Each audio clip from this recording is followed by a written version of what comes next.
Hola, hoy vamos a seguir hablando sobre la validación de sistemas computarizados enfocados hacia el SAP, pero enfocados a la documentación más específica de los módulos. Gise, ¿qué módulos tenemos documentados? Hola, Joa, buenos días para todos.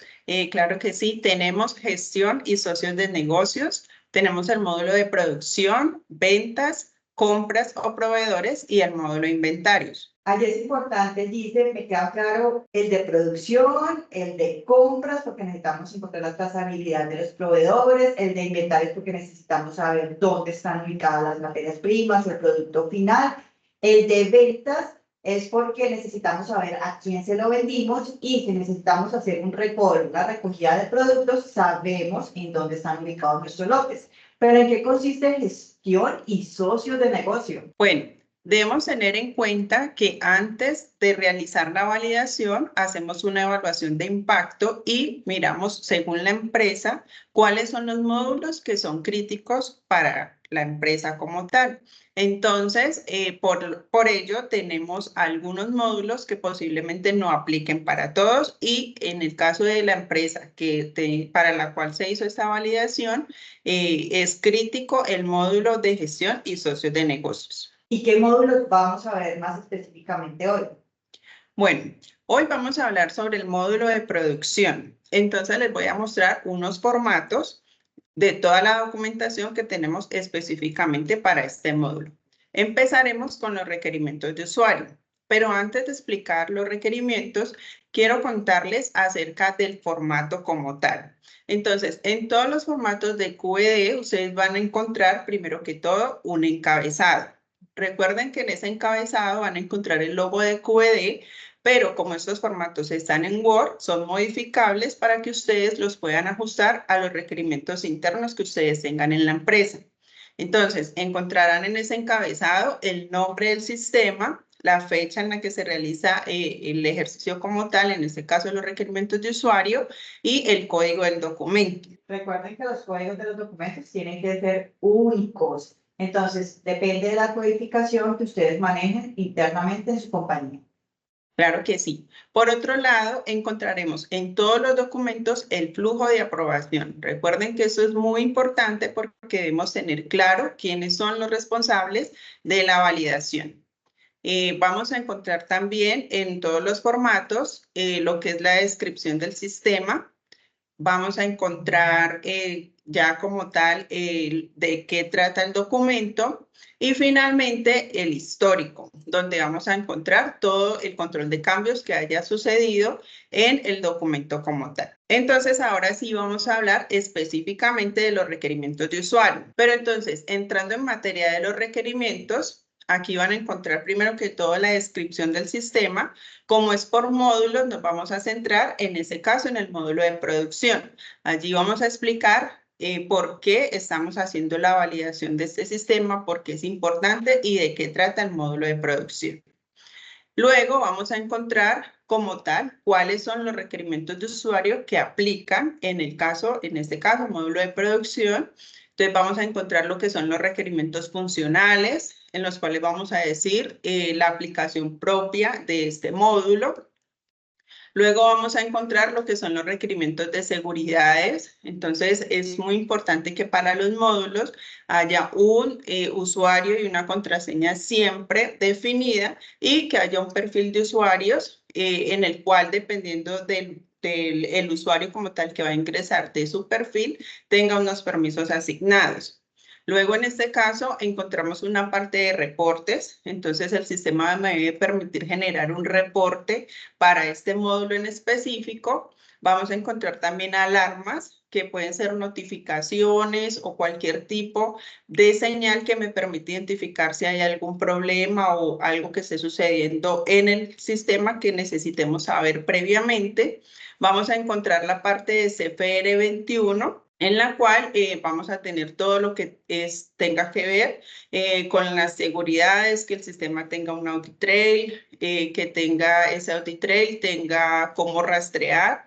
Entonces, aquí vamos a encontrar toda esa información y también vamos a encontrar los requerimientos no funcionales, que digamos, no son propios del sistema, no me aplican tanto la funcionalidad, pero sí como tal otros puntos como la instalación, que me permite saber que el sistema está bien instalado y va a funcionar correctamente. Ese requerimiento no funcional es súper importante porque en las auditorías lo verifican constantemente y es que no se puede dictar la fecha y la hora, porque si el sistema lo permite, pues puedes manipular registros y la trazabilidad no es la adecuada. Entonces es súper importante que quede documentado en los requerimientos y asimismo verificado en alguna de las pruebas.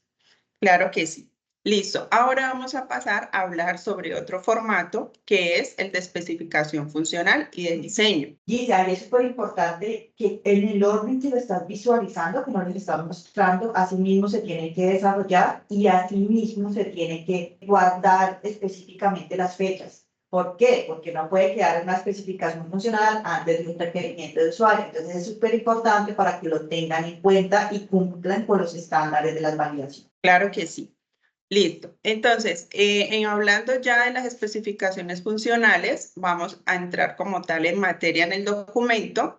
Entonces, aquí vamos a encontrar unas referencias. Aquí en este tipo de documento me dice cuáles son los documentos que estaban anteriormente en los cuales yo puedo referenciar esta información. Como lo explicaba Joana, los documentos se deben hacer paso a paso, deben de tener un orden cronológico. Inicialmente se debe desarrollar la evaluación de impacto, luego los requerimientos de usuario y finalmente una evaluación de riesgos. Pero como vemos, esos requerimientos de usuario están antes de la especificación funcional. Listo, entonces aquí en las especificaciones vamos a tener lo que son primero especificaciones funcionales, donde vamos a describir las funciones del sistema.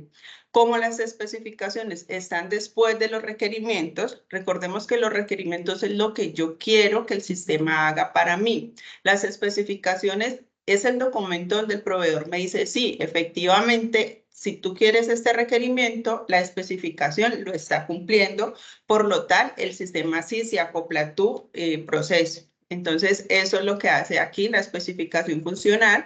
Me está diciendo que sí, que todos los requerimientos funcionales que yo tengo, el sistema los tiene. Entonces, sí es aplicable a mi proceso. Listo, entonces pasaremos también todo esto que es relacionado a la especificación funcional. Y luego vamos a también tener las especificaciones de seguridad, de reportes, de alarmas, de requerimientos de CFR 21 y los no funcionales finalmente. Y también dice súper importante aclarar que hay una trazabilidad entre el requerimiento de usuario y la especificación funcional. Es clave que todo esté codificado, que tenga un código único para facilitar esa trazabilidad. Y muchas veces una especificación funcional puede hacer referencia a varios requerimientos. No necesariamente tiene que estar uno a uno, aunque en este ejemplo se puede ver así de sencillo, pero muchas veces una especificación puede cubrir varios requerimientos de usuario. Listo. Ya terminando de hablar de los requerimientos, ahora vamos a hablar del protocolo OQ. En ese protocolo OQ, antes voy a hacer un paréntesis, recuerden que en los documentos iniciales explicamos los requerimientos o el protocolo IQ. Entonces, ese IQ es general para todos los módulos y aquí vamos a explicar el protocolo OQ, que es específico para el módulo de producción. Vamos a entrar en materia del documento. Inicialmente para los protocolos tenemos el objetivo por el cual se realiza, tenemos unos puntos a tener en cuenta antes de la ejecución y luego ya vienen las pruebas. Como lo vimos en el protocolo IQ, tenemos primero el paso. Recuerden que en la validación todo debe ser muy ordenado y debe ser rastreable. Entonces, siempre las pruebas deben tener un paso para yo poder identificar fácilmente al final cuando hago la matriz de trazabilidad. Entonces, tenemos el paso, la descripción de la prueba, tenemos el resultado que yo espero que cumpla esa prueba, el resultado actual, que es lo que yo encuentro cuando yo ya estoy ejecutando, y finalmente un pasa o falla donde yo digo si realmente la prueba cumplió o no. Entonces, aquí vamos a tener todas las pruebas que se realizan en el protocolo de operación, que son las pruebas como tal funcionales del sistema, las pruebas de seguridades, de audit trail. Entonces aquí vamos a encontrar toda esa información. Wow, son bastantes pruebas. Más o menos cuántos hicimos en este módulo. Bueno, en este módulo tenemos casi 30 pruebas. Vamos a ver. Bueno, tenemos 25 pruebas. Terminamos con la prueba de alarmas, que como lo indicaban los requerimientos de usuario, pues son muy importantes porque me permiten, me notifican si el sistema está presentando alguna falla y pueda solucionarlo antes de que cause algún riesgo crítico. Tenemos una tabla donde se define cuál fue la alarma que se probó en la ejecución, si se pudo verificar o no, y pues un comentario. Tenemos también todo lo que tiene que ver con el flujo de aprobación, que también lo explicamos en el protocolo IQ, comentarios si aplican como tal en la ejecución del OQ, las evidencias. Como ya lo dijimos, todo debe estar rastreado, entonces aquí debe haber una codificación de evidencias y hallazgos si se presentan. Es súper importante, Gise, para las evidencias, me gustaría explicar un poquito cómo lo hacemos nosotros. Nosotros hacemos un PowerPoint y en los PowerPoint vamos colocando las pantallas paso por paso. Entonces, es muy fácil cuando cuando entramos a revisar, que realmente todos los pasos tengan evidencias y para la auditoría también queda súper fácil verificar.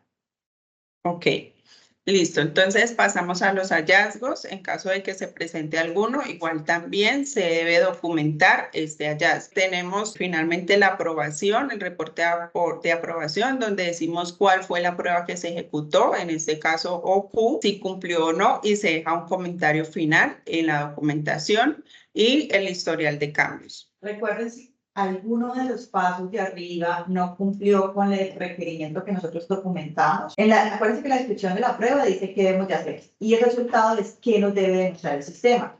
Si por alguna razón el sistema no nos muestra el resultado esperado, entonces eso es un falla y debemos levantar una no conformidad, y cuando hay un falla o una no conformidad, el sistema se considera no validado y debes de tener la validación hasta que éste sea corregido. Igual se define si es crítica o no crítica, y así mismo. Si no es crítica, podrías seguir con el proceso, pero si no, es mejor que detengas el proceso hasta que sea solucionado. Listo. Con esto finalizamos la explicación del protocolo OQ y vamos a pasar a la explicación del protocolo PQ. En este protocolo PQ, bueno, quiero enfatizar antes de continuar, aquí en esta parte de aprobación del documento, recuerde que lo explicamos en el protocolo IQ. Inicialmente tenemos aquí que marcar si es protocolo. El protocolo es antes de iniciar como tal la ejecución, y este mismo formato, esta misma plantilla nos servirá en el momento de la ejecución para el reporte. Entonces ya luego lo marcamos como reporte, que sería una copia exacta del protocolo. Y en esta parte de acá, dependiendo del protocolo que estemos ejecutando, se debe señalar cuál es el que está en este momento. Listo, bueno, ahora entramos nuevamente a explicar un poco la parte de las pruebas PQ. Tenemos pruebas de entrenamiento, orden de fabricación, liberación. En esta prueba ya lo que hacemos es la prueba de desempeño con datos reales del proceso que nosotros estamos manejando, donde verificamos que el sistema como tal sí se ajustó bien a nuestro proceso. La idea es que todas las pruebas cumplan y así podamos finalizar y cerrar la validación. Entonces, el modelo pues es el mismo para todos los protocolos. Y finalmente, tenemos el documento de matriz de trazabilidad. Aquí está, matriz de trazabilidad. Lo que hace este documento es que me encierra toda la documentación en un solo documento. Cuando estamos en el momento de la auditoría, con ese documento lo que podemos hacer es irnos a cada uno de los protocolos y las pruebas y saber en dónde yo estoy probando cada uno de los requerimientos. Eso me permite trazar toda la información desde el inicio de la validación.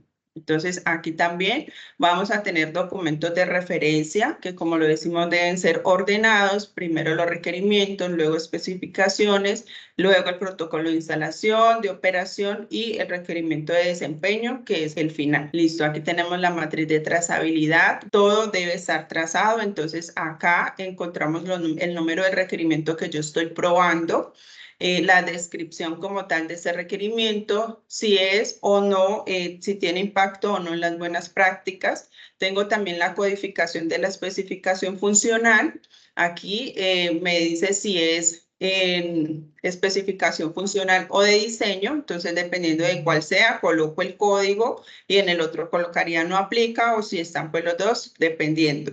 El código del protocolo, en este caso debemos colocar, recuerden que todos los documentos deben tener un código, aquí se coloca el código dependiendo de dónde yo estoy probando esa funcionalidad y debo colocar el número del paso, como lo vemos aquí. Entonces, por eso es muy importante que todo esté ordenado y en formato codificado. Listo. Entonces, esto ya es la matriz de trazabilidad. Terminamos con el historial del documento y esos son los documentos que se manejarían por cada uno de los módulos. Súper claro, Giselle. Muchísimas gracias por tu explicación. Chao. Chao, gracias.